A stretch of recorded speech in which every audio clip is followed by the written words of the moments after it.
ये कहानी हमारी मीडिया की जो हाथी की तरह है, जो चाहे तो आवाज उठा सकती है, जो चाहे तो बदलाव ला सकती है, लेकिन वो छोटी चिड़िया को 2 कौड़ी का टीचर बता के ये कह रही कि तुम भी चुप रहो। सीबीएसई, ओएसएम, नीट, एसएससी, लेखपाल, सीयूईटी, देखो हम जिस बच्चे को पढ़ाते हैं वो बच्चा बड़ा होकर हर एक चीज के एग्जाम देता है, और आज बात उसी बच्चे पे आ गई है। मैं आज अगेन मल्टीपल टाइम्स हम आवाज उठा चुके हैं इस पे, और आवाज इसलिए नहीं उठाना है कि हमें बस झंडे खड़े करना है, आवाज इसलिए उठाना है कि हमें सोल्यूशन चाहिए। आज भी क्वेश्चन वही है कि आज 1 तारीख 1 जून से आज रीवैल्यूएशन चालू हुआ है, और भगवान कसम अगर अब इस बार रीवैल्यूएशन में कहीं दिक्कतें आई है ना, तो ये सारे देश के बच्चे जो है ना, ये सारे देश के बच्चे इस बार क्या करने वाले होंगे आपको भी नहीं पता होगा। क्यों? क्योंकि जो कर रहे हैं उस पर आप ध्यान ही नहीं दे रहे हो, जो कर रहे हैं उस पर ध्यान ही नहीं दे रहे हो। सिंपल सॉल्यूशंस हैं जो आपको आके अकाउंटेबिलिटी देना होगा। मैं अगेन सीबीएसई से ये पूछ रहा हूं कि आपने ओएसएम ट्रांसपेरेंसी के लिए लाए थे, तो अभी बता दो कि रीवैल्यूएशन कैसे हो रहा है, इसमें क्या ट्रांसपेरेंसी है।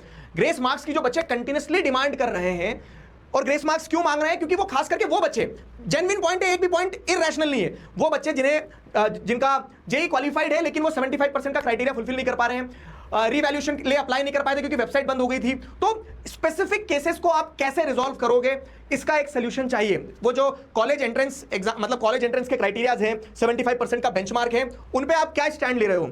और सबसे इंपॉर्टेंट चीज, रात गई बात गई, नहीं टाल सकते हैं इस मुद्दे को। बहुत सारे बच्चों ने अपनी जानें दी हैं। हमने देखा एक 17 साल का लड़का पूरे रिकॉर्ड के साथ में आपको प्रूफ दे रहा है कि किस तरह से सीबीएसई ने, जो वेंडर है, उस वेंडर के साथ में ट्रांसपेरेंसी नहीं थी। कोएम्ट का ट्रैक रिकॉर्ड उठा के देख लो, उसने आंध्र प्रदेश में कई बार ये गड़बड़ी करी है, कई बच्चों आहुति दे चुके हैं, कई बच्चे अपनी जानों की इस इंस्टीट्यूशन के चक्कर में जिसने ये ओएसएम का बवाल खड़ा किया है, लेकिन उसके बावजूद भी उसे टेंडर मिल रहा है। तो पॉइंट ये है कि आप चीजों को नेग्लेक्ट नहीं कर सकते हो ना। तो ये जो गड़बड़ हुआ है, इतने सारे बच्चों की जाने गई है, इसकी अकाउंटेबिलिटी कौन लेगा? इसके लिए पनिश किसको करोगे आप कंपनी को पकड़ो, आप नेता को पकड़ो, आप किसी को पकड़ो, लेकिन कोई तो अकाउंटेबिलिटी ले। ऐसे ही आप इग्नोर नहीं कर सकते हो ना। तो आप सॉल्यूशंस दो, अकाउंटेबिलिटी लो।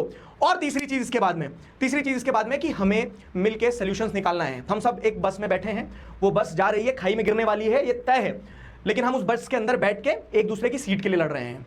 मीडिया टीचर्स को गलत बोल रहे हैं। जो टीचर्स ऑफलाइन स्कूल में, उनको एक टूल किट थमा दी गई है, बोल दिया गया कि आपको बस यही स्क्रिप्ट बोलना है, नहीं तो आपकी नौकरी पे बात आ जाएगी। और हम आपस में डैमेज कंट्रोल पे लगे, ये नहीं देख रहे कि जो सबसे बड़ा डैमेज है कि वो पूरी की पूरी बस खाई में गिर जाएगी, फिर खा लेना अपनी सीट को, खा लेना अपनी बस को। सॉल्यूशन और पॉजिटिव अप्रोच के साथ में आगे बढ़ना होगा कि जिससे आप जो प्रॉब्लम्स दिख रहे हैं उन प्रॉब्लम्स का कहीं हल निकाल पाओ, लेकिन नहीं एक दूसरे को डैमेज कंट्रोल करना है। दीदी आप पे भी आता हूं, मोस्ट अवेटेड पार्ट। आप कह रहे हैं कि 2 कौड़ी के टीचर्स हैं, इन्हें बस सिर्फ बोलना होता है, कुछ व्यूज से पॉपुलैरिटी मिल गई है। एक चीज बताता हूं कि हमें टीआरपी की जरूरत नहीं पड़ती है, हमें चिल्ला कर किसी भी जो कोई मुद्दा नहीं है उस मुद्दे को बनाने की जरूरत नहीं पड़ती है। हम सिर्फ आते हैं, क्लास में खड़े होते हैं और पढ़ाते हैं। लेकिन जो टीआरपी का काम करते हैं, जो चिल्ला के काम करते हैं, उन्हें आज ये दिख रहा है कि टीचर्स आवाज क्यों उठा रहे हैं। और टीचर्स आवाज हम नहीं उठाएंगे, बिल्कुल, हमें हमारा काम पढ़ाने का है।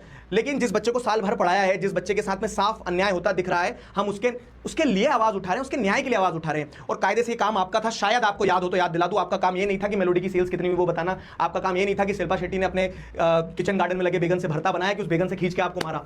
आपका काम यह था आपको बताना है कि हजारों बच्चे 50 डिग्री के तपते तापमान में रोड पे उतर के प्रोटेस्ट कर रहे हैं। आपका काम यह था कि आपको बताना था कि पेपर लीक हुए हैं। आपका काम यह था कि आपको बताना था कि ओएसएम सिस्टम फेलियर है, लेकिन एक डिबेट नहीं हुई इस पे।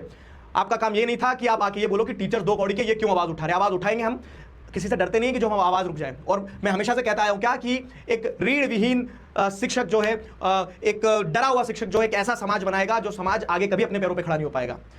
अब मेरी एक रिक्वेस्ट है यहाँ पे, क्या देखो मैं इस पॉइंट पे कुछ कहना नहीं चाहूंगा, क्योंकि उन्हें भी रियलाइज होगा कि फ्लो में बोल तो गई क्यों, क्योंकि उन्हें तो आदत है ना। स्क्रिप्ट दीदी के पास भी आई थी और स्क्रिप्ट में सिर्फ इतना ही आया था कि जो प्रिंसिपल्स और टीचर्स ने बोला कि ओएसएम बढ़िया उतना ही बोलना है। पर अपनी आदत से मजबूर जो मिर्च मसाला लगाने की आदत है, वो मिर्च मसाला लगा के उन्होंने टीचर्स पे ही इंजाम लगा दिया। ये भूल गए कि ये वही टीचर्स है जिन्होंने इस मुद्दे को मुद्दा बनाया है।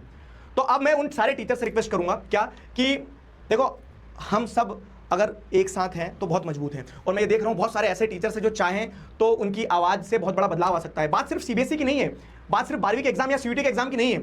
बात यह है कि हम वो पूरी की पूरी बस को लेकर खाई में जा रहे हैं। हम अपनी अपनी सीट के लिए लड़ते रहेंगे तो ना बस रहेगी, ना सीट रहेगी, ना हम रहेंगे। तो क्यों बहुत सारे टीचर क्यों अभी भी चुप्पी साधे हुए हैं? और बहुत सारे टीचर जिन्होंने डे 1 से आवाज उठा के रखी है, मैं उन टीचर्स को अप्रिशिएट करता हूं।